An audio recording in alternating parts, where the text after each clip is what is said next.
Good morning to my King's kids. We find ourselves back in the situation of having some remote reading. I have been reading to my King's kids from the life of Corrie Ten Boom. And so, since it was going to be several weeks, rather than wait that long in between and take it all the way through November, I decided to go ahead and finish our reading online. So, for siblings, because I figure some of your siblings will end up watching this with you, for that reason, I'm going to go back and review, at least maybe try to go a little faster through what we've already read, and then we'll pick up where we were last week. So, Corrie Ten Boom. Who is Corrie Ten Boom? And why read about her? Because she is not a missionary in the traditional sense of a missionary. She didn't leave her home and go to another country across the ocean and live in the jungles to be a missionary. Corrie Ten Boom, though, is a missionary in the sense that we should be missionaries. She reached out to those around her in need and with the gospel. And so I think it's a great reason to read about her life. Also, why Corrie Ten Boom? When I was a child, Corrie Ten Boom was actually still alive. And so, as a child raised in church, that was a household name. And even in public schools, we knew who Corrie Ten Boom was. But you ask children today, have you ever heard of Corrie Ten Boom? And the answer is no. And I think we need to keep these stories alive, stories of heroism and Christian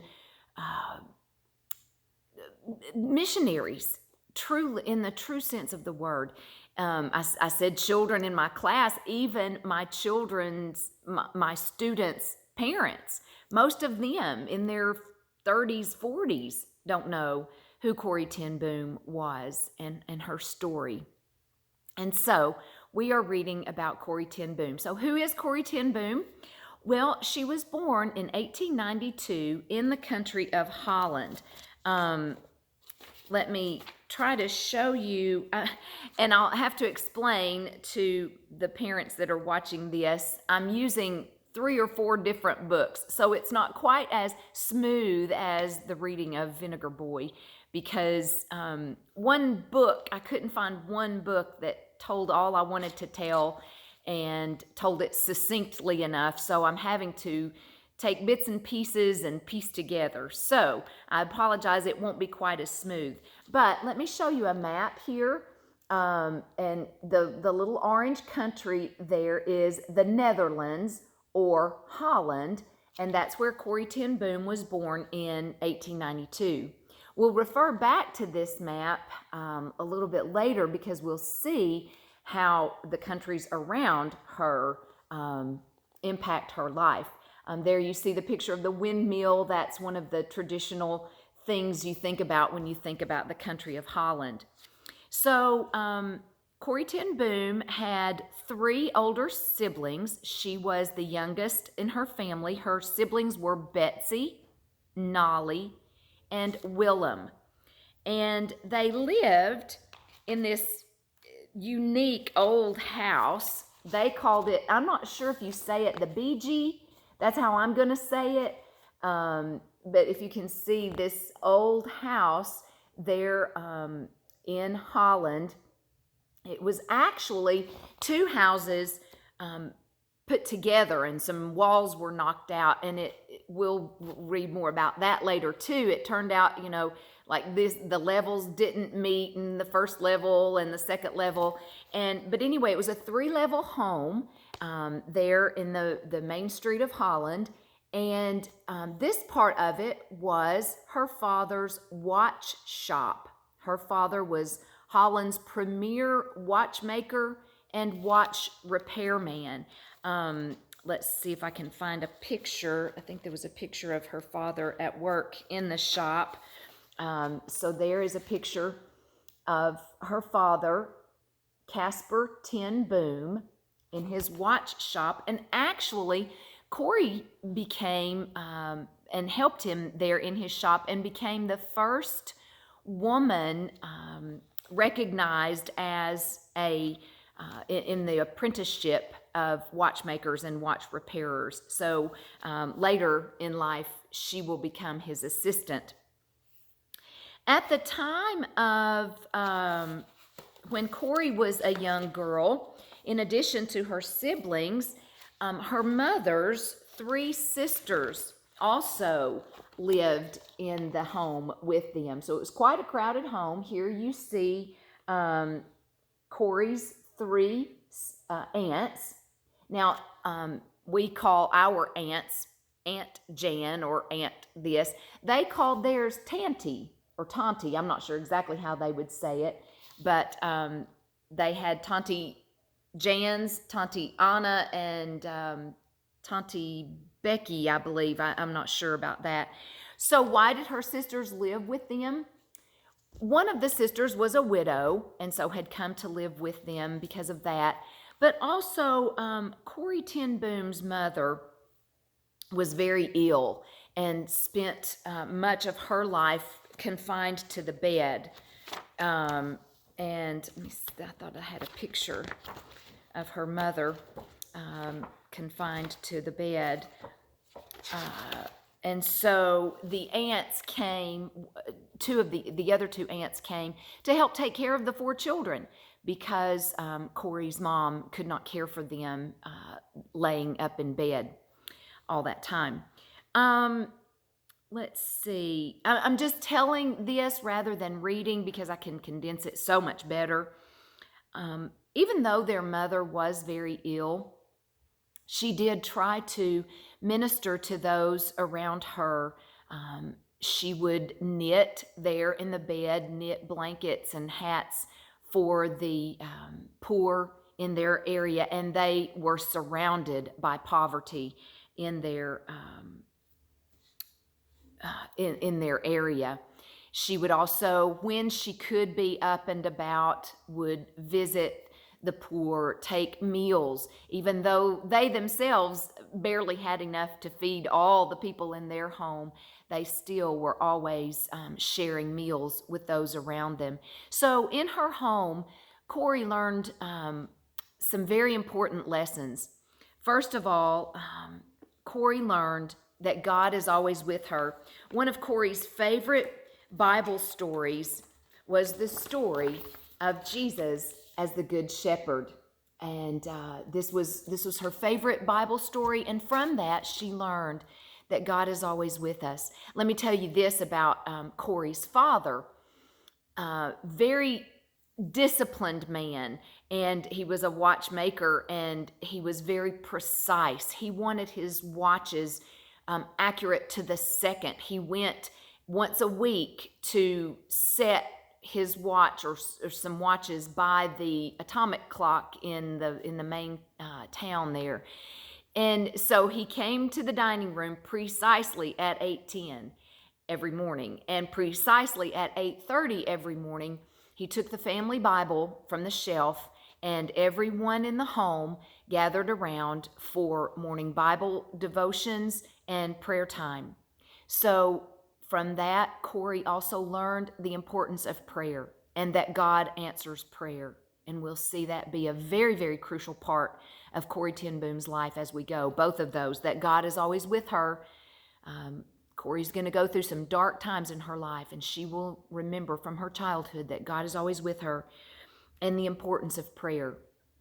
The other thing that Corrie learned in her home as a young child was to care for others.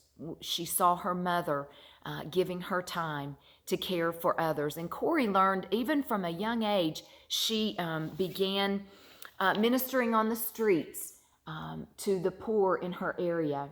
She had a Bible club for the little orphans and ragamuffin children roaming the streets there in her town. So these were important parts of Corrie's ministry that she began from a very young child, from a teenager. She had this Bible club for the children in her area. And I said she learned the importance of prayer and that God answers prayer. one day she was just so broken for the ungodliness in there was a very, very rough area of town very near her. And she just prayed, Lord, save those souls on Smetastraat. That was the name of the street. And several years later, in her Bible club that she had begun, many of the children were born on Smetastraat. And so God had answered her prayer and used her to answer her own prayer. And the fourth very important lesson that Corrie learned from a childhood is that everyone should hear about the Lord Jesus, that the gospel is not reserved just for the rich or any particular nation or population, but that all deserve to hear the gospel of Jesus Christ. So these are some important lessons that Corrie learned in her home. In 1918, World War I ended, and their family began to take in orphans. Again, remember I told you at that point, Corrie would have been 26, in her 20s, and there were many orphans left from World War I, and they took them into their home and fed and raised these orphans. So as their family changed, so by that point, Corrie's in her 20s, her siblings are all older, remember. Corrie and her oldest sister, Betsy, never married. And Willem and Nolly married and moved out of the home and had families of their own. But Corrie and Betsy, neither one ever married. Once their mother died and all the aunts had died, they knew that it would be the three of them, their father and Betsy and Corrie, there as a family that would make the family unit in their old home. Always, again, filled with orphans or people in need, but that was their core family. So we'll pick it up there. And I'll try to start reading a little more. I just had to introduce you to Corrie ten Boom and her home. And now we come to the place that it is 1940. And Corrie is now 48 years old. And let's see, let me get there.